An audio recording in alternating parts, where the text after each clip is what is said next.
Buenas tardes a todos. Me da mucho gusto poder estar esta tarde con ustedes en esta modalidad en la que, como bien decían, no estamos acostumbrados a relacionarnos. De acuerdo. A ver, ya abrí otra vez el micrófono. Bueno, y ya. Entonces, decía que no tengo respuestas al problema que enfrentamos, sino un conjunto de reflexiones a compartir que tienen su origen en mi historia intelectual, en mis búsquedas en el campo de la didáctica, de los problemas de formación y del aprendizaje con los estudiantes. Y si bien uno puede decir que maneja tecnologías porque puede moverse de alguna forma en algunos procesadores o porque puede utilizar el correo electrónico, etcétera, pues ciertamente que nunca he usado las tecnologías para generar experiencias de aprendizaje. Y en realidad llevo, como la mayoría de ustedes, trabajando fundamentalmente con los estudiantes de licenciatura, trabajo, digamos, en esta condición de distancia. Aclaro que con los estudiantes de posgrado la situación de trabajo es un poco diferente. Trabajaré 5 temas. Voy a iniciar con el primer tema, que lo he denominado la universidad como una institución de la modernidad. Ciertamente que estamos en una situación inédita, en una situación que no habíamos ni vivido, ni siquiera pensado, que si nos hubieran platicado de ella, no hubiéramos dicho que no se nos ocurría por la cabeza que esto pudiera pasar. Yo pienso que es una situación que nos invita a repensar, por una parte la universidad, por otra parte los currículos, los planes de estudio, por otra parte qué es la docencia y por otra parte al estudiante. Quisiera iniciar tomando una frase que la doctora Elsie Rodwell, conocida por la mayoría de los investigadores en educación en México, acaba de utilizar en un programa de formación docente en Argentina. Es un poco fuerte, pero me parece que es importante. Textualmente dice: la pantalla no es escuela. Sin presencialidad no hay escuela. Nosotros podríamos afirmar de alguna forma lo mismo. La pantalla no es la universidad. Sin presencialidad no hay universidad. Pero, ¿qué significa esto? Por un lado, que estamos en una situación emergente, en estricto sentido, y eso sí lo tenemos que reconocer, no estamos haciendo educación a distancia. No tenemos todas las, digamos, todo el instrumental y toda la conceptuación que reclama la educación a distancia. Estamos utilizando las tecnologías en una situación de trabajo emergente con alumnos, que es un poco diferente. Pero lo otro que significa es la vida universitaria es mucho más que escuchar a un docente, es mucho más que solo leer un libro o responder una serie de preguntas que nos hacen.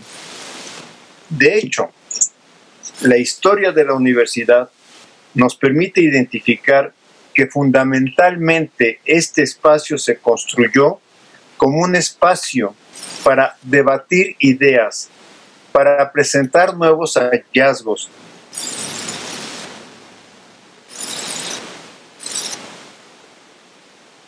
Por una razón se apaga mi micrófono y me pasa lo mismo que nos pasa a todos. No me doy cuenta cuando se apaga, así es que no me di cuenta cuando se apagó el micrófono. Voy a repetir alguna parte. Podemos iniciar la conferencia con una frase de la que le escuché recientemente a la doctora Elsie Rodwell, muy conocida por los especialistas en educación. La pantalla no es escuela. Sin presencialidad no hay escuela. Lo mismo podríamos decir de la universidad. La pantalla no es la universidad. Sin presencialidad no hay universidad. ¿Pero qué significa esto? En un primer momento lo que significa es que sí, estamos en una situación emergente y que en esta situación emergente estamos empleando la tecnología como un instrumento para acercarnos a los estudiantes. Pero también significa, y esto es importante, que no estamos realizando educación a distancia. Pues, lo que estamos haciendo dista mucho de ser educación a distancia porque ni lo concebimos de esa forma, ni estamos trabajando todos los instrumentos, todas las conceptuaciones que se han realizado en torno a la educación a distancia. En realidad, estamos comunicándonos pobremente, yo diría, por un medio tecnológico. Pero la otra cosa que significa y que es muy importante es que la vida universitaria es mucho más que escuchar a un docente, que leer un libro o que responder una serie de preguntas. La vida universitaria es la posibilidad de encontrarse para debatir ideas, para argumentar, para contraargumentar, para indagar hallazgos, para establecer una comunicación y una discusión entre los miembros que formamos esta comunidad. Las primeras comunidades universitarias, las primeras comunidades de estudiantes en el siglo XI, eso es lo que era la riqueza, eso es lo que las constituía. Y de alguna forma, eso es lo que estamos perdiendo en la universidad moderna, en la universidad actual. Corremos el riesgo de convertir la universidad solo en una gran escuela secundaria. Esto es, solo en una gran escuela donde los alumnos vayan a aprender el plan de estudios, a repetir lo que dice el plan de estudios, pero no a desarrollar sus propias posiciones y pensamientos frente al mundo, frente a determinados temas. La universidad es un espacio que nos permite no solamente el acceso a las bibliotecas, el acceso hoy a la información que aparece en la red, sino fundamentalmente nos permite ubicar las lecturas o la información que nos llega, qué valor tiene, cómo se identifica dentro de una escuela de pensamiento, cómo ha sido construida en la historia del pensamiento de la humanidad. Las grandes universidades a nivel global, precisamente si algo las distinguió, es ese rasgo de ir conformando generaciones de intelectuales profesionales, pero intelectuales que de alguna manera fueran la semilla de la cultura en su entorno social. Ese es el papel, por ejemplo, que en México jugó el Ateneo de la Juventud, con Alfonso Caso, Alfonso Reyes, José Vasconcelos, Pedro Enríquez, o el grupo que se llamó por los años 30 Los Siete Sabios, Vicente Lombardo Toledano, Narciso Balsors, Daniel Cosío Villegas. ¿Y por qué lo quiero enunciar? Porque me parece que hoy la universidad ha perdido ese espacio de decir, nosotros conformamos la clase intelectual o el grupo intelectual de la nación mexicana. En 1994, Freytag escribió un libro muy significativo, lo denominó El naufragio de la universidad. ¿Y por qué Freytag se refería a una universidad en naufragio? Precisamente por esto que estoy afirmando, una universidad que se alejó de la cultura, una universidad que se alejó de acercar las posiciones de la cultura en su entorno social. Una universidad como la que estamos viendo en el caso mexicano y en el caso prácticamente global, que podríamos decir que se convirtió en la república de números. Esto es, tenemos programas acreditados, tenemos profesores que están en el Sistema Nacional de Investigadores, tenemos alumnos que obtienen tales resultados en las evaluaciones EGEL, etcétera. O sea, tenemos muchos números, pero no hay una consecuencia de estos números en la vida cultural. Agamben lo está denominando en este momento el momento de agonía de la universidad. No sé si alcanzan a verlo, lo saqué de internet esta mañana, pero un poco lo que quería mostrar es este filósofo italiano muy desconocido en México, yo diría ampliamente desconocido en México, está haciendo un llamado urgente a esto que se puede denominar, utilizando su expresión, la agonía de la universidad presencial. Y la agonía de la universidad presencial porque fundamentalmente cuando vamos reduciendo o podemos reducir la universidad a lo que se transmita a través de la tecnología, ciertamente vamos a impedir que esa universidad tenga la riqueza de debates, de discusiones culturales que podíamos tener en otro momento. Yo mismo lo veo, yo empleo esta plataforma Zoom con mis estudiantes. Cuando tengo grupos de 20, con dificultad interactuamos. Cuando tengo grupos de 40, la interacción es mucho más difícil, es mucho más rígida que la que se tiene en el salón de clases. Las universidades son construcciones sociales, construidas, o sea, la Autónoma de Tlaxcala y todas las universidades son una construcción social que responde a la construcción de múltiples actores sociales como grupos de profesionales, grupos de docentes, grupos académicos, grupos de estudiantes, que buscamos consolidar un espacio de investigación, un espacio de docencia, un espacio en donde buscamos vincular la universidad a los problemas de la sociedad, a las condiciones del alumnado, a sus formas de participación, a su entorno y a las políticas que la educación superior en este país ha establecido.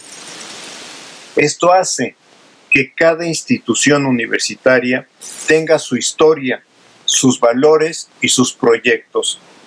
Y en cada momento, todo esto, su historia, valores y proyectos, forman parte de una intencionalidad no escrita.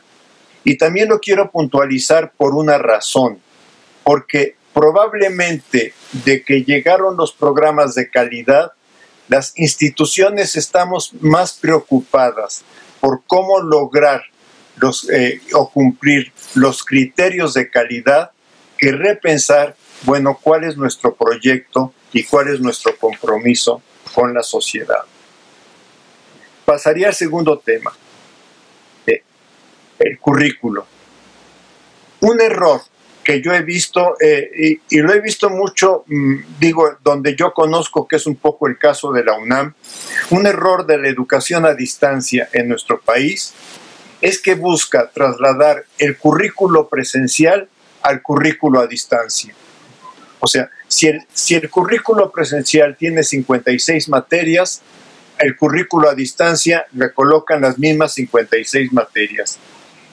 Entonces lo que se piensa es, lo que yo tengo que presentar al estudiante a distancia son los mismos programas, las lecturas, pero ahora se las voy a dar a dosificar en PDFs, voy a colocar de repente un Power para que el estudiante tenga alguna otra información y voy a pedir que resuelvan preguntas. O sea, la educación a distancia consiste en que los estudiantes resuelven preguntas de lecturas preestablecidas. Y finalmente en algún momento van a tener que presentar un examen. Ciertamente que la educación a distancia reclama organizar un plan de estudios a través de problemas. Y entonces, organizar un plan de estudios a través de problema significa subordinar el conocimiento de las materias a los problemas que se pueden establecer en el plan de estudios. hay un esfuerzo importante en el modelo humanista por competencias, que es colocar los proyectos de integración curricular en cada ámbito curricular, en cada espacio curricular. Pero no logramos, y esto también tendríamos que reconocerlo, que el proyecto de integración curricular también integrara un conjunto de asignaturas, también integrara saberes que provinieran de distintas asignaturas. Ese es un reto que falta en esta tarea. La web es un espacio donde el alumno trabaja en forma individual o en ocasiones se logra que puedan trabajar por afinidad de grupos, buscando interacciones con lo encontrado, con lo que ofrece la universidad, con las redes sociales construidas con sus compañeros y con el docente. Pero siempre detrás del trabajo de los estudiantes y siempre detrás del trabajo de estudiantes en educación a distancia hay un docente que es capaz de guiar, que es capaz de orientar, que es capaz de clarificar. Esto es, el saber docente no puede desaparecer de la noche a la mañana, nada más porque estamos en el marco de las tecnologías. Pero sí significa, y yo pienso que cuando yo decía es un momento para repensar el currículo, de alguna forma lo que estamos haciendo, por ejemplo en mi caso que estoy trabajando en la licenciatura en la UNAM, es preguntarnos qué es lo más importante que los alumnos tienen que aprender, de suerte que vamos a concentrar el esfuerzo del trabajo en línea en lo más importante. Pero esto de alguna manera puede llevar a repensar nuestros planes de estudio en términos de hasta dónde nuestros planes de estudio han descuidado el tema de poder decir esto es lo relevante, esto es lo importante y sobre de esto tendría que construirse todas las otras posibilidades de pensamiento en el alumno. Paso al tercer tema, medios tecnológicos en educación. Ya lo dije, el que estemos usando estos medios tecnológicos no significa que ya estamos en la era de la educación a distancia. Significa que estamos ante una emergencia y que esta emergencia nos ha obligado a hacerlo. La tecnología tiene un potencial enorme, pero dictar un curso en línea no es necesariamente emplear el potencial de la tecnología, que es lo que en este momento no alcanzamos a hacer. Y no alcanzamos a hacer en general por las condiciones en las que nos llegó la pandemia y por las condiciones en las que nos llegó la necesidad de pasar de la educación presencial a esta educación a distancia en condiciones de emergencia. El potencial de la tecnología, de hecho, ya se emplea de alguna forma en cursos presenciales. Por ejemplo, algunas instituciones han logrado tener los simuladores de medicina para detectar síntomas o tratar pacientes. En las escuelas de aviación es muy común que haya los simuladores en aeronáutica e incluso en el área de química existen en la tecnología simuladores de laboratorios de química. No significa que no exista esta y muchas otras potencialidades de la tecnología. Sí significa que la mayoría de nosotros no los conocemos. Sí significa que la mayoría de nosotros no los podemos usar.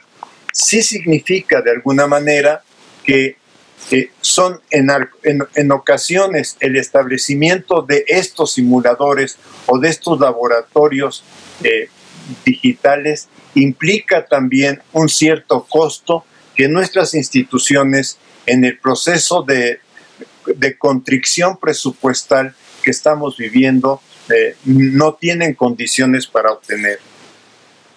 Sí quisiera decir algunas cosas. Detrás del simulador siempre está la presencia del docente. siempre está la presencia del docente que guía, orienta, cuestiona, abre preguntas, amplía las interpretaciones que hacen los estudiantes. El simulador solo no genera aprendizaje. O sea, sí tendríamos que concebir que el aprendizaje pasa por un proceso de reflexión de lo que se está viviendo. Yo estoy seguro que de alguna forma este espacio que estamos viviendo de uso de tecnologías va a hacer que nuestras instituciones en un corto plazo, conforme vayan pudiendo, corto, mediano plazo, vayan pensando en qué tipo de condiciones tecnológicas le ofrecen al estudiante. Esto es, hasta dónde nuestras instituciones están ofreciendo conectividad y conectividad suficiente para que los alumnos puedan interactuar con las tecnologías en el salón de clase. Ciertamente que estamos ofreciendo en la mayoría de nuestros casos la posibilidad de llevar un equipo de cómputo o de tener un proyector para un PowerPoint. Pero la tecnología, si bien estas son formas tecnológicas, la tecnología no es solo eso. El potencial tecnológico es mucho más grande del que en este momento incluso yo estoy exponiendo. Paso al cuarto tema, el docente. Un mito de la educación a distancia es que el docente a distancia puede trabajar con más alumnos. O sea, no sé cuál sea la experiencia de estar trabajando ustedes estos meses en línea, pero la experiencia que tenemos de trabajar en línea es que tenemos que invertir más tiempo en preparar de otra forma la clase y tenemos que invertir más tiempo también en atender a los alumnos. No es idéntica la forma, no es idéntico el tipo de relación con el estudiante. Hay colegas que me han dicho, me he convertido en docente 24/24. Esto es, en docente que las 24 horas estoy o respondiendo un WhatsApp o preparando, buscando un YouTube que pueda servir para la clase o revisando algo que me hicieron los alumnos o pensando cómo puedo organizar la siguiente sesión. Entonces, el problema de trabajar con tecnologías no se puede reducir a usar la tecnología. Si algo yo me he opuesto en lo que llaman cursos de formación docente con tecnologías, es que nos enseñen cómo se utiliza una computadora o cómo se utiliza un programa. La verdad es que eso lo podemos aprender muy sencillamente, lo podemos aprender con nuestros hijos, lo podemos aprender con nuestros alumnos, lo podemos aprender con su uso. El problema no está en sé o no sé usar la tecnología. El problema está en otro lugar, que es cómo puedo yo desarrollar una capacidad para usar diversas aplicaciones, para ir buscando diversas aplicaciones. Tenemos que tener claro, ya lo dije, que no se trata de trasladar la clase presencial a clase en línea. Podríamos decir que esta conferencia es un claro ejemplo del traslado de lo presencial a en línea. O sea, esto que yo tengo preparado y que traigo escrito en mis hojas, lo podía haber hecho en una conferencia dictada, en una clase dictada o en una conferencia mediada por la tecnología. Pero esto no es emplear la potencialidad de la tecnología. La clase presencial y la clase frente a una pantalla se diferencian en la forma como utiliza los métodos o las estrategias didácticas. Pero tenemos que tener en cuenta una cuestión. No contamos con suficientes experiencias didácticas sobre el trabajo en línea. Esto es, que cuando uno busca experiencias sobre enseñanza, no sé, de tal problema de matemáticas o enseñanza de tal problema en anatomía o de tal problema en ingeniería, Uno puede encontrar en Internet varios ejemplos que digan, fíjate que esto se trabajó de esta manera o dio estos resultados. No tenemos la misma información con respecto al trabajo en línea. Es más, muchas veces los materiales de trabajo en línea se reducen a qué tipo de software o qué tipo de hardware necesita uno para poder tener la conectividad. Y ese no es el trabajo en línea. En muchas ocasiones vamos a tener que desaprender para aprender. Vamos a tener que desaprender cómo trabajamos con los alumnos para aprender cómo es la atención de los alumnos, cómo es la vinculación de los alumnos cuando ellos están frente a una pantalla.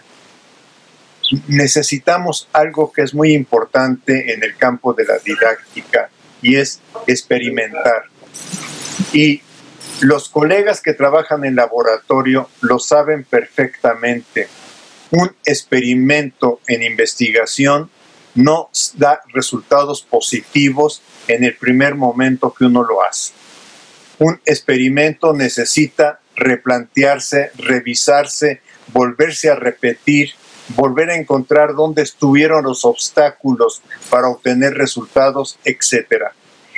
No nos enseñaron esto para el trabajo docente, pero el trabajo docente fundamentalmente tendría que ser un trabajo de experimentación.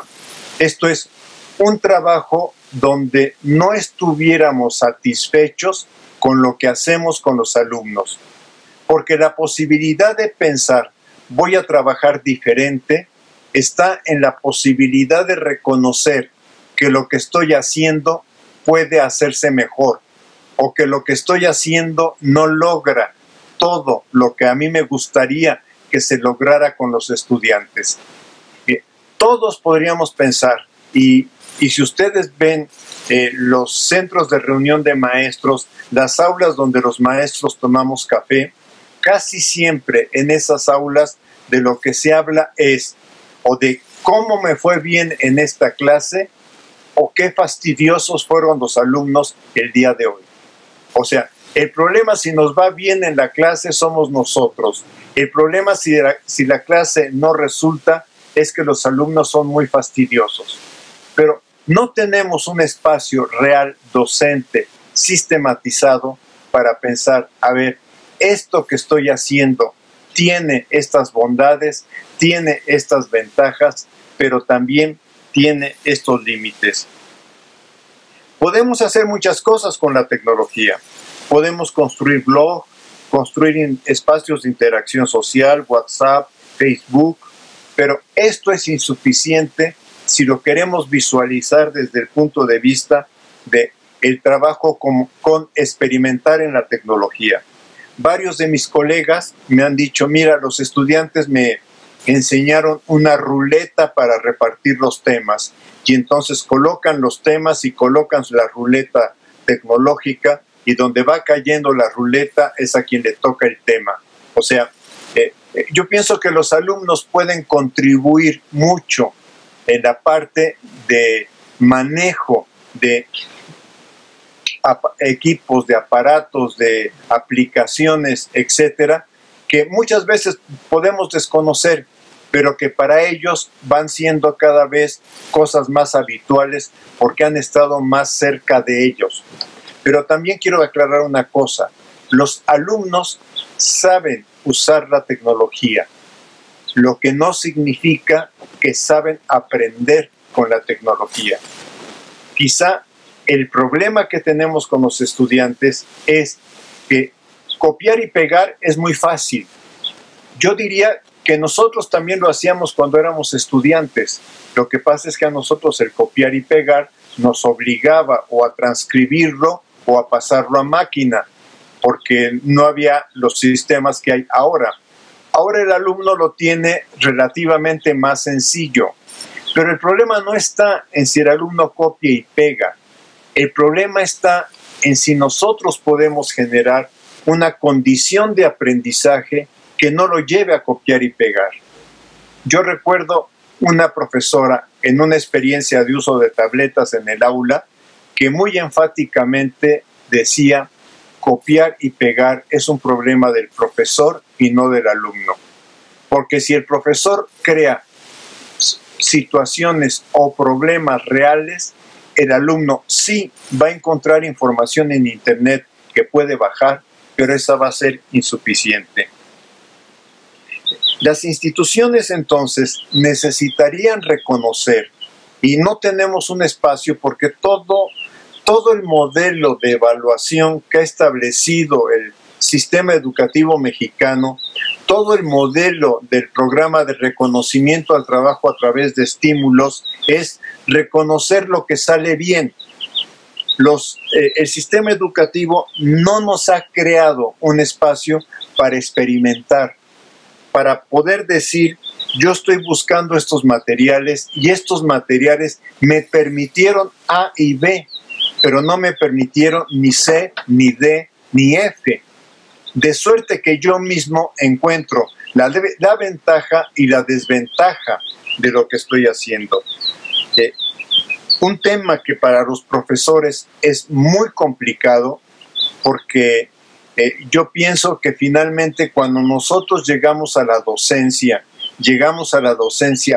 casi con 20 años de escolaridad, esto es, los 12 de educación básica, los 3 de bachillerato y los 4 de educación universitaria, y cuando llegamos a la docencia ya no nos tienen que decir qué es ser docente, ya vivimos la docencia y ya sabemos qué hacen los docentes, e incluso ya tenemos imágenes en donde decimos: quiero parecerme a mi profesor fulano y no quiero parecerme a mi profesor perengano. O sea, ya tenemos una imagen preconcebida de qué es lo que podemos hacer con la docencia. Y esto de alguna manera nos encajona y nos impide pensar: bueno, y si yo pudiera o debiera trabajar de otra forma, si yo me diera la oportunidad de hacer experiencias con los estudiantes, no digo experimentar todo el curso, pero podríamos no experimentar una unidad, podríamos no experimentar un tema. Hoy que estamos con tecnologías, estamos obligados, necesariamente estamos obligados a decir: voy a experimentar esta forma de trabajar con los alumnos, ver cómo reaccionan y desde sus reacciones también repensar cómo podemos mutuamente mejorarlo. Algo que nos es difícil es pensar que lo que enseñamos en clase puede conectarse con la realidad, puede conectarse con la vida cotidiana. Esto significaría invertir nuestro pensamiento. Casi siempre nuestro pensamiento docente funciona más con una perspectiva enciclopédica. Esto es, esto lo tienen que saber. Y no funciona con una perspectiva más de resolución de problemas, que estaría más cercana al enfoque de competencias, en términos de que esto lo tienen que saber usar para resolver determinados problemas. Y entonces, si colocamos el tienen que saberlo usar, no estoy diciendo que no tengan que saberlo en el plano conceptual. Inicié la conferencia diciendo: la universidad es un espacio para argumentar, para reflexionar, para construir conceptos. Sí, no estoy diciendo que no, pero sí estoy diciendo que cuando trabajamos con ellos tenemos que acercarlos a cuál es la realidad que están viviendo en cada una de las disciplinas, en cada una de las materias, en cada una de las profesiones que enfrentamos. Dictar una clase en línea no puede conformarse, no puede ser: yo doy la clase, dejo las lecturas y hago preguntas.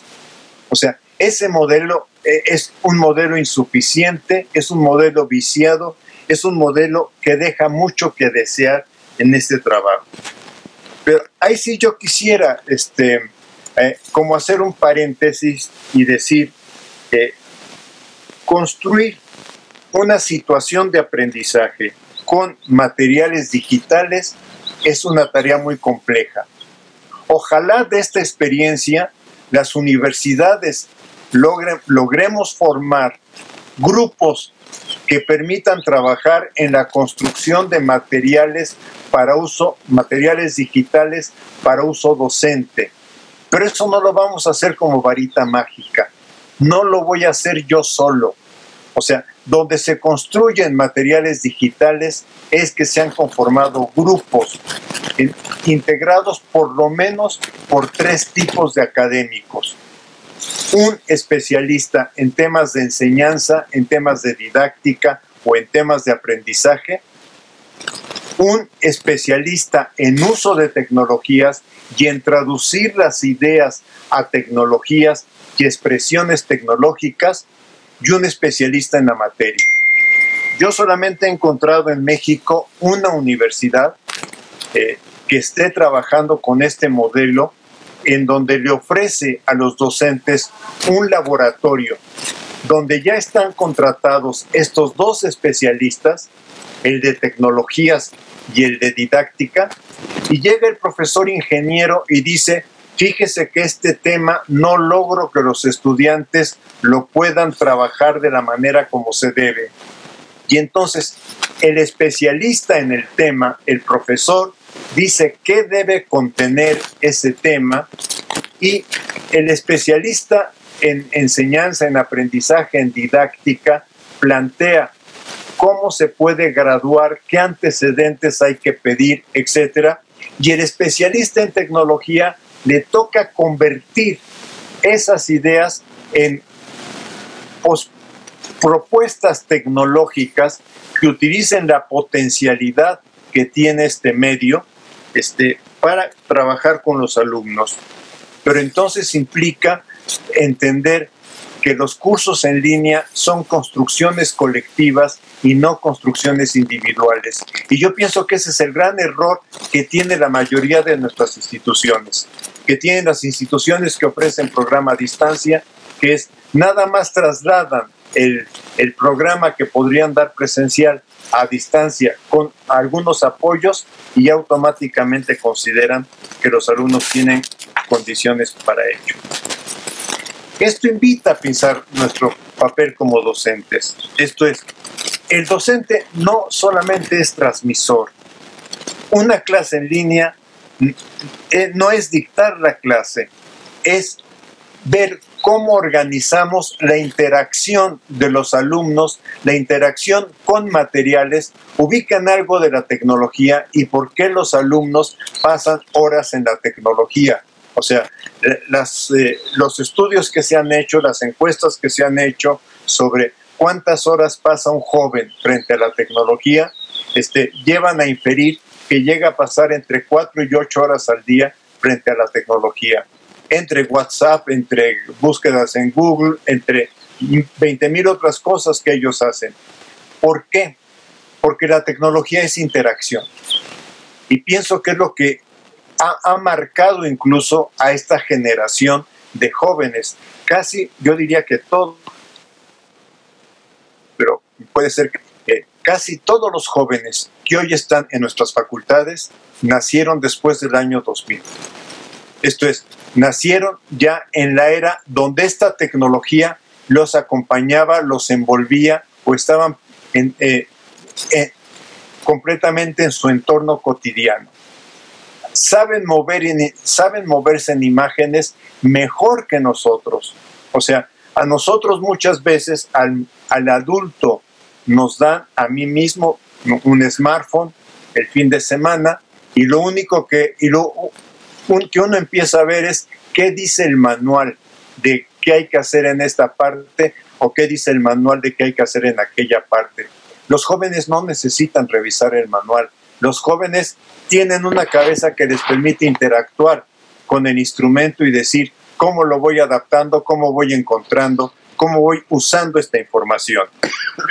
Entonces, una clase con tecnología necesariamente implica que pensemos qué interacciones va a tener el estudiante y después cómo ayudamos a que estas interacciones las pueda reflexionar. Hay una cuestión básica aquí, que es cómo reconstruimos el vínculo pedagógico con los alumnos? Yo ahorita los siento distantes. Veo el rostro aproximadamente de 25 de ustedes, pero no veo el rostro de todos. Pero en algunos casos su cara me puede decir que les pareció interesante una idea o que aciertan con un comentario, pero en otros casos están fijos. Entonces, toda relación pedagógica parte de construir un vínculo con los alumnos. Y si no podemos construir un vínculo con los estudiantes, nuestro esfuerzo por construir una relación de aprendizaje con ellos es muy complicado. Entonces, con la tecnología necesitamos ver cómo lo reconocemos, cómo lo resignificamos, cómo luchamos por construir este vínculo pedagógico, trabajar sobre la necesidad que tienen los alumnos de aprender y un gran reto que tenemos los docentes, lograr que ellos quieran aprender. O sea, los alumnos muchas veces llegan al salón de clase queriendo pasar el curso. No es lo mismo a querer aprender. No sé si ven la diferencia. Si yo quiero pasar el curso, solamente hago o me limito a hacer lo que usted me pide, porque lo que usted me pide, y a veces voy a tener el descaro de preguntarle, ¿y esto cuenta para la calificación? Y entonces, si me dice usted, esto cuenta para la calificación, entonces sí lo hago. Entonces, no estoy en el curso porque quiero aprender, porque veo la necesidad que puedo tener para aprender. Estoy en el curso porque después del curso voy a obtener una calificación, lo voy a pasar y ya me voy a olvidar de este asunto. ¿Cómo trabajamos con los estudiantes para que descubran, para que construyan su necesidad de aprender? Fíjense que no es motivar, porque muchas veces una motivación puede ser, les doy un punto si hacen esto. O sea, una motivación puede ser totalmente superficial. La necesidad es algo que tiene que brotar de una carencia que el propio sujeto identifica en sí mismo. Mientras el alumno no identifique una carencia, que pasa exactamente lo mismo con nosotros, Mientras nosotros no identifiquemos una carencia en nuestro ser docente, no lo vamos a modificar. O sea, mientras en nosotros si consideremos que nuestro ser docente trabaja muy bien y que el problema solamente está del lado de los alumnos, no cambiamos nada. Entonces, es hasta que nosotros podemos sentir que algo no está funcionando bien, donde experimentamos esa carencia, donde podemos pensar, ¿y qué hago con este grupo? Bueno, mientras el alumno no tenga una carencia de aprendizaje, difícilmente va a poder avanzar en esta línea. Algún autor de didáctica dice, mientras el alumno no convierte el aprendizaje en su proyecto y no en el proyecto del profesor, no va a poder aprender. Esto es, yo preparo la conferencia, me genera mucho entusiasmo a mí preparar la conferencia, pero no significa que yo contagie mi entusiasmo a ustedes. No sé si ven la diferencia. O sea, yo sí puedo mostrar el entusiasmo que tengo o la pasión que tengo detrás de la conferencia, pero esto no genera automáticamente entusiasmo o pasión en ustedes. Esto es un reto que cada uno tenemos que afrontar cuando estamos en una relación pedagógica. Por eso el tema de la importancia de construirlo como proyecto personal y por eso el tema que necesidad y proyecto personal es distinto a motivar. Yo pienso que en didáctica hemos abusado mucho del término motivación y cómo crear la motivación precisamente para no tocar el tema de fondo, que es esta necesidad del sujeto de ser otra cosa. Terminaré con el estudiante, el último punto. El problema que enfrentamos las universidades públicas, bueno, el problema que enfrentó la institución educativa, toda aula escolar es que todos sus alumnos son diferentes. Esta es una realidad. O sea, aún en la universidad más elitista o aún en la institución que aparentemente es más homogénea, un grupo de estudiantes es diferente, yo diría, por situación intrínseca al ser sujeto, al ser persona. Cada quien tiene sus propias condiciones, tiene su propia historia. Pero un problema que enfrentamos las universidades públicas, sobre todo en este momento en que estamos pidiendo a los alumnos que usen la tecnología, es la diversidad económico-social que tienen los estudiantes. Y la tecnología contribuye a incrementar esta desigualdad. O sea, la tecnología no equipara la desigualdad social. La tecnología contribuye. Algunos de mis alumnos, por ejemplo, en clase, me dicen, entré a clase tarde porque mi hermano estaba usando la computadora y tenía él que terminar su clase para yo poder conectarme en la misma computadora, obviamente, con usted. Esto es, ese en el mejor de los casos de que haya una computadora en la casa y que en la casa además haya una línea y de que solo tenga un hermano. O sea, como que hay que conjugar muchos factores para que esto se pueda dar. O sea, cuando la relación pedagógica se basaba en el lápiz, en el cuaderno, pues que cada quien tuviéramos nuestro lápiz y nuestro cuaderno, o nuestra pluma y nuestro cuaderno no era gran problema. Sí es problema ahora que se supone que el estudiante tiene que trabajar con un equipo digital. Por eso decía que aquí hay una diferencia importante con el posgrado, porque en general los estudiantes de posgrado cuando se inscriben ya cuentan con un equipo personal que utilizan ellos para su trabajo, con independencia de si hay otros equipos en su grupo familiar o en el grupo donde viven, ya él tiene ya un equipo personal que cuenta. El tema con los estudiantes es, primero, que no todos tienen una computadora o un equipo personal. Algunos pueden decir, tengo un smartphone, pero saben que si bien este instrumento me permite hacer muchos enlaces, no es el mejor instrumento para un trabajo en línea. O sea, sí es el mejor instrumento para conectividad, sí es el mejor instrumento si yo quiero seguir una clase en Zoom, o sea, pienso que puede funcionar, pero no es el mejor instrumento si yo quiero determinadas interacciones y determinada producción en un momento específico. El tema es que en una familia, en muchos casos, solo hay una computadora, a veces ni siquiera hay una computadora, y con la conectividad sucede lo mismo. Y cada vez más, ciertamente, la tecnología es muy potente, pero cada vez más la tecnología también reclama que exista un ancho de banda en la cual me permita conectarme con confianza. Al inicio de la pandemia, en general, las instituciones universitarias no contaban con la información de cuál es la situación de los estudiantes con respecto a la tecnología.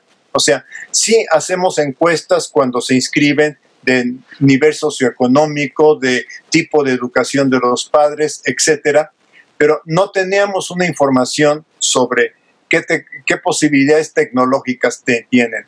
Yo tengo en la facultad estudiantes que efectivamente están conectados solamente a través de su smartphone, estudiantes que solamente me pueden escuchar y me dicen, yo le coloco una imagen en el Zoom, pero yo no puedo colocar mi imagen porque no tengo una conectividad que me permita hacerlo.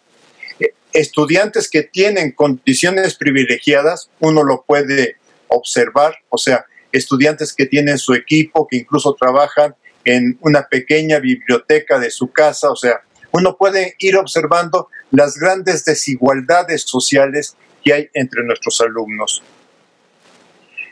El estudiantado que tenemos vivió su escolaridad y sus primeros años de estudio en la universidad como una etapa de vida que les permitía convivir, convertirse en una comunidad con rasgos propios. Yo quisiera invitarlos a que recordáramos de qué parte de nuestra educación tenemos los más gratos recuerdos. Y yo pienso que van a coincidir conmigo que nuestra parte donde realizamos nuestros estudios de licenciatura. Porque ya teníamos cierta autonomía, porque ya teníamos ciertas condiciones de vincularnos, porque ya podíamos discutir unas cosas con nuestros compañeros que no eran las cosas de sentido común. En fin, teníamos muchas cosas que participar. Los estudiantes han perdido en la pandemia esta posibilidad. Todos los alumnos que perdieron la escuela, todos los alumnos, lo que hoy dicen cuando se los entrevistan, desde los más chiquitos, quizá no utilizando las palabras de socialización, ellos probablemente dicen extraño a mis compañeros, pero ciertamente algo que tiene la educación es la función de socialización. Y algo que tiene la universidad es una socialización muy particular, una socialización de grupos que muchas veces van a ser grupos que adquieran tal identidad o tal conformación que permanezcan por muchos años a lo largo de su vida profesional. O con intercambios, sobre todo en aquellos lugares donde coexisten varias facultades o varias carreras, donde coexistan profesionistas de distintas profesiones en una convivencia. Esto de alguna manera que estamos viviendo no tiene precedentes para los alumnos y entonces el distanciamiento social tiene el riesgo de que los alumnos pierdan esta noción de comunidad, esta noción de comunalidad. Esto es, de que el estudiante, su individualismo, se incremente en términos de yo interactúo con la pantalla, yo cumplo mi trabajo en la pantalla y ya no me importa otra cosa. Las habilidades que al alumno le funcionan para estar en una clase presencial no son las mismas que requiere para estar en una situación mediada por tecnología. ¿Cómo logramos, por ejemplo, de los retos que tenemos como docentes, cómo logramos que interactúen entre ellos? En el salón de clase podemos muy fácilmente decirles, a ver, por parejas discutan este tema durante 5 minutos. ¿Cómo logramos eso cuando la tecnología es la que nos está mediando? ¿Cómo logramos que compartan saberes del curso con saberes tecnológicos, con aplicaciones de programas? O sea, en este caso ya es importante los saberes tecnológicos y es importante algo que ahorita yo no dije, su vida cotidiana. O sea, yo estoy iniciando todas mis clases preguntándoles cómo están, cómo les ha ido esta semana, un poco como para decir, esta clase tiene que tener elementos de contacto personal, aunque no estemos físicamente. ¿Cómo logramos crear un clima de trabajo a partir de una interrogante o de un problema de estudio? ¿Y cómo logramos que ese interrogante realmente logre atraparlos? ¿Cómo pensamos apoyar al estudiante para que construya ese deseo de aprender y que vaya más allá de decir me conformo con copiar y pegar o me conformo con pasar esta materia? Probablemente cada uno de nosotros tenga que idearse situaciones o respuestas particulares. Yo, por ejemplo, hoy les estoy pidiendo que hagan una bitácora personal en donde escriban 3 reflexiones que les parezcan importantes de lo que pasó en la clase. No tienen que ver necesariamente con el contenido, tienen que ver con que ellos intenten reverse, reflexionarse. Y lo que estoy esperando, no se los he dicho ahora a ellos, pero lo que estoy esperando es que al final del curso revisemos la bitácora en términos de cómo armaban sus reflexiones iniciales, qué significado tenían sus reflexiones iniciales y cómo fueron evolucionando sus reflexiones a lo largo del curso. ¿Pero por qué reflexiones? Porque lo que estoy buscando es no que me repitan. El autor dice en la página 32 tal cosa y eso me pareció muy importante por esto. O sea, estoy tratando de que ellos salgan del texto para empezar a ser actores de su propio texto. ¿Cómo construimos una docencia a partir de la confianza en el alumno? Yo pienso que esto es extensivo, no solamente para el trabajo en línea, O sea, a mí me parece que un rasgo que tiene la didáctica, que la didáctica nos demanda, nos exige a los profesores, es desarrollar la capacidad de confiar en el alumno. Si mi relación pedagógica yo la construyo en base a la desconfianza, usted me va a hacer trampa, usted me va a copiar, usted no se va a interesar en mi clase. Desde ahí no puedo armar ninguna relación, porque ya desde de entrada lo estoy descalificando. O sea, todos necesitamos en la vida sentir que otra persona confía en nosotros. Si alguien necesita en la relación pedagógica decir que hay confianza, es el estudiante en poder decir, yo tengo confianza en lo que el maestro está haciendo conmigo y tengo confianza en que el maestro confía en mí. Muchos esperamos que esta etapa sea una etapa de aprendizaje para la universidad, una etapa que nos permita repensar a todos en conjunto qué es lo básico, qué es lo más importante que queremos en la formación profesional del alumno y desde ahí reconstruir el proyecto. Un espacio donde la institución pueda sentarse a reflexionar ya no tanto sobre cuántos programas acreditados tengo o cuántos profesores SNI tengo, etcétera, sino cuál es el proyecto y cómo me vinculo con la sociedad de la que formo parte. Una etapa que permita reinstalar la vida estudiantil y la vida académica, porque nosotros también nos hemos perdido como académicos en nuestro encuentro, donde la vida académica sea profundamente de integrar, de argumentar, de contraargumentar, de defender puntos de vista, de estudiantes.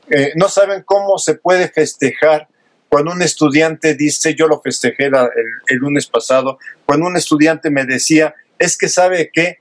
Esta lectura que usted me dejó me llevó a decir, ¿y este autor sobre qué otras cosas ha escrito? O sea, cuando el estudiante puede darnos esa pista en donde dice, de repente yo descubrí que este autor decía no solamente una cosa, sino que podía decir más cosas de las que a mí de las que usted dejó, pero que descubro que me interesan. ¿Cómo restauramos una vida docente que estamos perdiendo? ¿Cómo entendemos la función del saber, pero también entender que somos pretexto en la vida del estudiante? Que nuestros alumnos no son nuestros clones, no clonamos alumnos, no son máquinas de dar respuestas o hacer trabajos. Nuestros alumnos son sujetos sociales que requieren condiciones de aprender y que ciertamente tienen muchas deficiencias en sus procesos formativos porque aprendieron a sobrevivir en la escuela, aprendieron a sobrevivir permanentemente. ¿Cómo logramos cambiarles este chip? ¿Y cómo nos ayudamos mutuamente, profesores, alumnos, institución, a considerar que la tecnología tiene un gran potencial que seguramente transformará la relación didáctica? O sea, yo estoy plenamente convencido. La tecnología es como el libro, la imprenta, en su momento transformaron la relación pedagógica, hoy la tecnología va a transformar la relación didáctica. Me queda clarísimo eso. Pero ¿cómo logramos que en esta transformación didáctica se reconozca que como docentes estamos detrás de la tecnología para guiar, para orientar? ¿Cómo retomamos la confianza en nosotros mismos, la confianza en nuestros compañeros maestros y la confianza en nuestros alumnos? Pues es lo que había yo pensado para la sesión de esta tarde. Espero que haya sido de su agrado. Muchas gracias, estimado doctor Ángel Díaz Barriga. A continuación, Haremos un espacio para poder responder algunas de las preguntas que los asistentes a esta conferencia han compartido en el chat. La primera de ellas, doctor, dice lo siguiente: vamos a seguir en confinamiento. Hay universidades que regresan hasta enero del 2021. ¿Cómo vamos a ajustar el acto pedagógico, mismo que es una construcción material y simbólica? El trabajo a distancia promueve la figura tutelar del profesor, se configura como un mediador, lo que simultáneamente crea un acompañar en común en la singularidad del estudiante, con la singularidad de las tecnologías del aprendizaje, el conocimiento y la comunicación.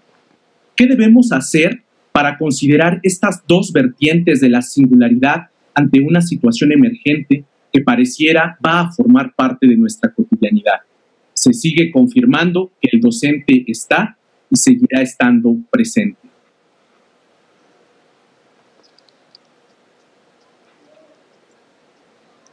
Mira, no tenemos varita mágica, pero sí queda claro que esta pandemia va a cambiar no solamente la universidad, va a cambiar el mundo, va a cambiar las relaciones sociales, va a cambiar muchas cosas. Entonces, en cuanto a nuestra función docente, yo diría 3 o 4 líneas. La primera es reconocer que siempre estamos en la necesidad de experimentar, que siempre estamos en la necesidad de reconocer si yo como profesor soy bueno y logro esto. Esto es, nadie puede ser buen profesionista diciendo todo lo que hago lo hago mal. Todo lo que hago es pésimo y no sirve. No sé si me explico. Entonces, tenemos que saber reconocer qué es lo que hacemos y qué es lo que hacemos bien. Pero también tenemos necesidad de empezar a reconocer dónde podemos mejorar. Seguramente no solamente nosotros vamos a ir cambiando con la pandemia, nuestros alumnos también van a ir cambiando con la pandemia. Probablemente tengamos que encontrar espacios de este tipo o espacios del tipo que ustedes gusten para aplicar un principio de la dinámica de grupos. Un principio de la dinámica de grupos de Kurt Lewin, que me parece muy viejo el principio, es de los años 40 del siglo pasado, o sea, muy viejo, pero me parece a mí muy vigente. Dice, todo grupo que no se reúne para divertirse, para trabajar y para compartir, no es un grupo. Ahora, ciertamente que ahora no nos vamos a poder reunir para divertirnos. Entonces, ¿cómo podemos con la tecnología hacer espacios donde podamos reír, donde podamos intercambiar no solamente lo que tiene que ver con la clase, aunque todo tiene que ver con la clase, pero también lo que tiene que ver con nosotros como persona y cómo encontramos también espacios para hacer bromas entre nosotros? Me parece que tendríamos que encontrar como una multiplicidad de facetas con la frialdad con la que la tecnología nos permite relacionarnos. Otra pregunta, doctor. ¿Cómo hacer que los docentes nos involucremos más en el uso de las TIC para el trabajo docente? Mira, esa es una decisión personal. En las investigaciones que hemos hecho sobre el tema, hemos encontrado que hay docentes que dicen, yo con esto no quiero saber nada. No tiene que ver con la edad, O sea, porque uno pensaría, a veces son los docentes de más edad los que se niegan a usar la tecnología. No necesariamente. Los docentes de más edad podemos decir que somos personas que nos cuesta más trabajar con la tecnología, porque nos cuesta más colocarnos el chip de cómo funciona. Pero el aceptación o rechazo a la tecnología no tiene que ver con eso. Tiene que ver con qué actitud tengo yo ante la tecnología, con qué actitud tengo ante la confianza.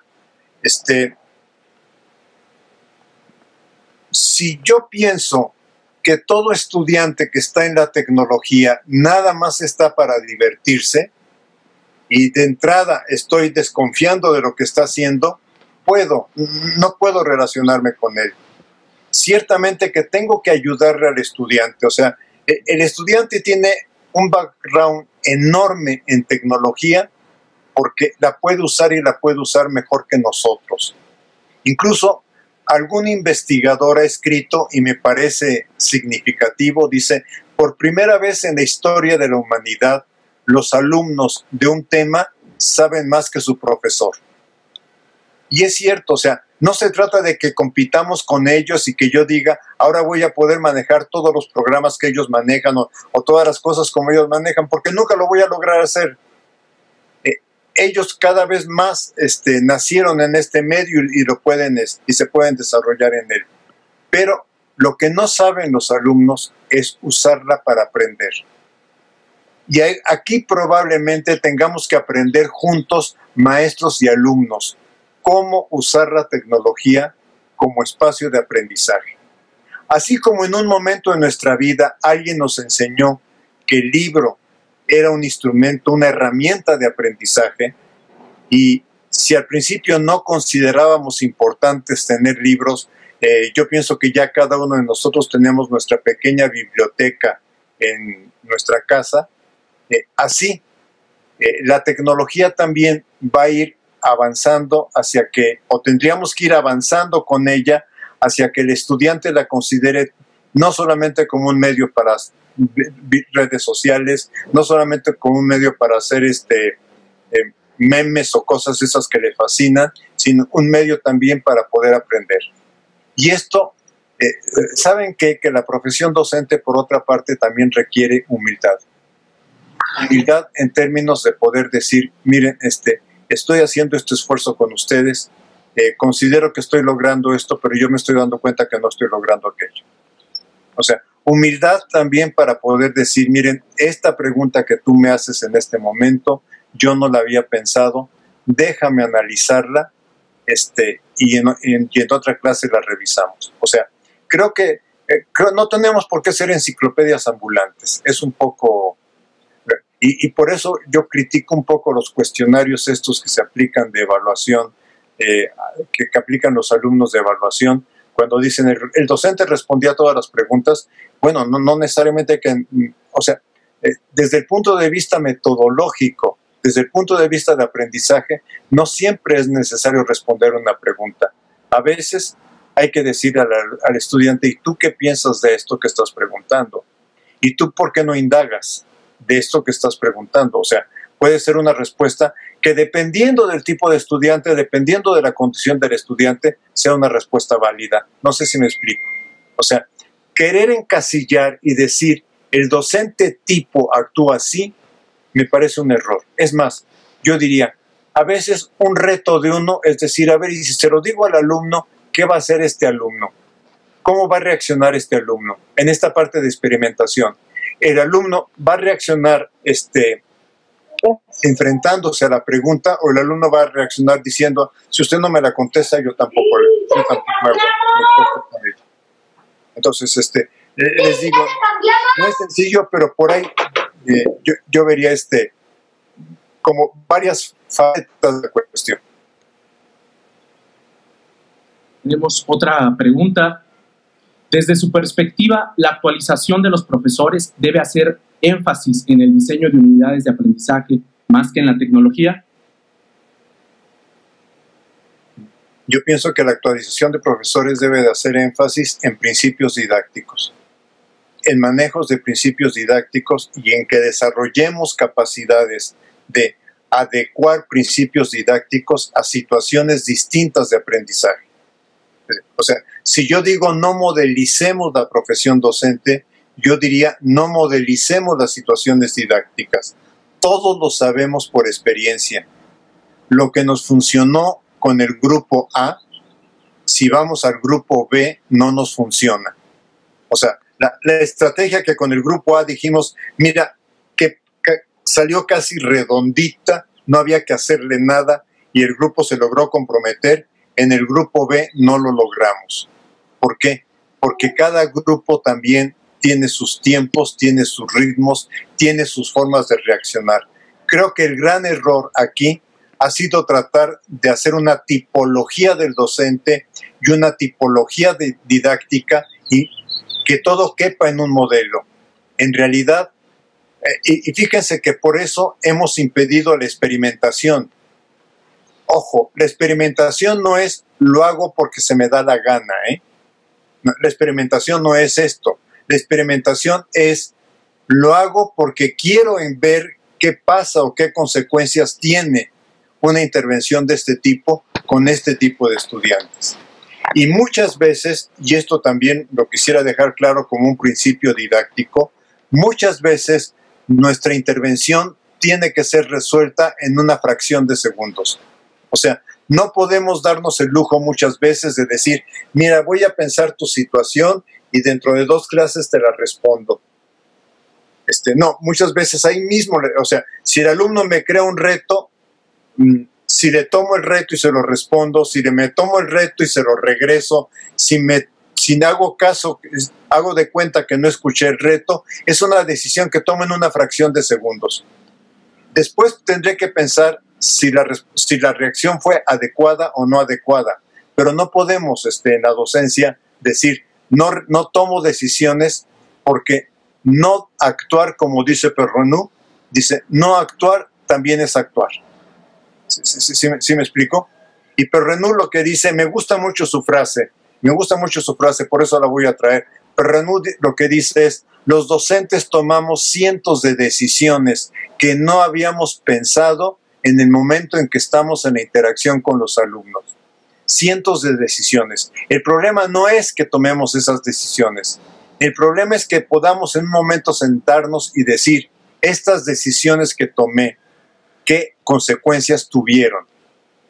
¿Y en qué me fundamenté para tomarlas? Que es diferente. O sea, es regresar a la reflexión de lo que estoy haciendo.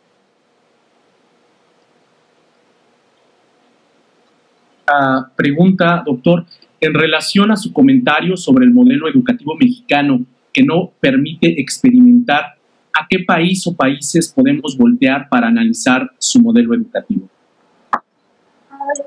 No lo he pensado, honestamente no lo he pensado. No he pensado si en este caso podemos voltear a otros países. O sea, ¿qué puedo decir? Tengo intelectualmente la experiencia de la Facultad de Filosofía y Letras de la UNAM, que lo que yo más valoro de haber estado en la Facultad de Filosofía y Letras de la UNAM es que cuando uno iba por el pasillo siempre decía, conferencia tal de literatura de tal persona, conferencia de filosofía de tal persona, conferencia de historia de tal persona, todas eran personalidades y entonces uno se la pasaba realmente disfrutando de la conferencia de uno o de la conferencia de otro como quisiera. Ya no me tocó a mí la facultad que tenía además los grupos, los seminarios libres de discusión, ya no me tocó. Las generaciones que estuvieron antes que yo, sí les tocó eso, que era el profesor fulano de tal que tenía su seminario libre sin que cursaran, o sea, sin que hubiera alumnos inscritos, sin que hubiera calificaciones, nada más con el placer de discutir un autor. Ya no me tocó esa parte, pero yo pienso que es hacia donde tendríamos otra vez que reenrutar la universidad, reenrutarla a que sea la vida académica y la convocatoria académica. Yo recuerdo haber estado en auditorios en donde estábamos hasta de pie porque el conferencista nos había convocado a una cantidad de estudiantes que nos parecía bárbaro poder tener a tal persona de repente en la facultad, ¿no? Creo que esa parte la hemos perdido en la universidad contemporánea. Otra pregunta que dice, ¿qué se debe hacer para asegurar que los alumnos tengan la posibilidad de comunicación en línea cuando en ocasiones no tienen recursos económicos para hacerlo? No, mira, cuando no hay recursos económicos, o sea, tampoco podemos hacer milagros. No sé si me explico. Tampoco puedo, por ejemplo, a mí que me están pidiendo en la universidad que utilice una plataforma para trabajar con los estudiantes y un estudiante me dice, yo no puedo conectarme, yo no puedo decir, yo te voy a ofrecer la conectividad que no tienes. No sé si me explico. O sea, puedo intentar decirle, bueno, a ver contigo, a ver si me puedo comunicar con un WhatsApp o a ver cómo me puedo comunicar contigo, pero no puedo resolver el problema. Entonces también tenemos que empezar a reconocer que no somos todopoderosos, que tenemos limitaciones y que también tenemos limitaciones en nuestra relación con los estudiantes. O sea, me decía el otro día una compañera por estos medios, me decía, no somos moneditas de oro, no somos moneditas de oro. Algunos estudiantes dirán, qué bueno, qué padre que estoy con el profesor fulano. Otros dirán, realmente me pesa mucho estar con este profesor. Y tenemos que aceptarlo que todas las relaciones humanas así son. Una pregunta más, dice así, la universidad como ente cultural de una nación, y como bien lo dijo Vasconcelos, y el Ateneo le asignaron a la universidad la tarea de difundir la cultura, tener un papel civilizatorio, devolver a la sociedad lo que en ella se genera, porque ella es producto de la cultura. Ahora, la universidad, preocupada por los índices de calidad, competitividad, etcétera, ¿qué tipo de conocimiento genera? ¿Quiénes son los encargados de generarlo? ¿Hacia quién o quiénes va dirigido y con qué fines? ¿Qué estamos formando, capacitando, adiestrando, orientando? ¿Qué pierde la universidad? ¿Qué pierde una nación? ¿Qué perdemos nosotros como parte de la universidad? ¿Cómo podríamos denominar a la universidad contemporánea que habitamos? Mira, yo pienso que estamos en un momento en que algunas cosas de la universidad a nivel nacional se puedan transformar. Sabemos que no se aprobó la ley de educación superior, precisamente por el tema de la pandemia. Ahí está la ley de educación superior, pero yo tengo entendido que de la Subsecretaría de Educación Superior estaban esperando que se aprobara la ley para empezar a promover espacios de discusión que nos llevaran a ver cómo replanteamos algunas cosas que podemos en la universidad. No quiero decir que los programas de calidad no nos hayan dejado algo bueno, porque sería injusto. Los programas de calidad nos ayudaron a ver una parte de la universidad que no habíamos cuidado. Pero ciertamente hoy tendremos que regresar a ver, bueno, y además de los programas de calidad, cómo recuperamos otras partes de la vida universitaria que son necesarias. Y una parte que para mí el libro clave es el de Freytag, El naufragio de la universidad, y una parte que es fundamental es la universidad cumple una función civilizatoria con la sociedad en la que se encuentra inmersa. Civilizatoria, no una función de solo formar profesionales. Ciertamente es un espacio de formación de profesionales, es un espacio de investigación, es un espacio de difusión de la cultura, pero es un espacio de otras cosas más. Es un espacio de servir a la sociedad para modelo en que se pueda de alguna manera reflejar una sociedad posible, mejor a la que tenemos. Yo pienso que es un reto que tenemos como institución, que tenemos ética y políticamente y que no podemos dejar de lado. Y la última pregunta, estimado doctor, dice así, ¿qué metodologías pedagógicas se pueden implementar para fomentar el trabajo autónomo en el estudiante universitario en la enseñanza digital y de esta manera elevar las clases en línea a un primer nivel? Mira, me temo que es una pregunta que no tiene respuesta sencilla. No tiene respuesta. Que precisamente estoy diciendo es que no podemos modelizar, no podemos decir con esta metodología lo vamos a lograr. Yo pienso que todos como docentes, como comunidad docente, tenemos un gran problema, que es cómo logramos que el estudiante construya y reconozca su necesidad de aprender. Mientras el estudiante no lo haga, así yo le sugiera que lea monitos o que vea YouTube o que vea esta película, etcétera. Así yo haga lo que quiera, el estudiante lo va a hacer para cumplir con la tarea. Ojalá me explique. O sea, nuestro reto no es que los estudiantes hagan la tarea. Nuestro reto es cómo logramos que el estudiante construya que necesita aprender. En el momento en que él construya esta necesidad, no vamos a tener que empujarlo.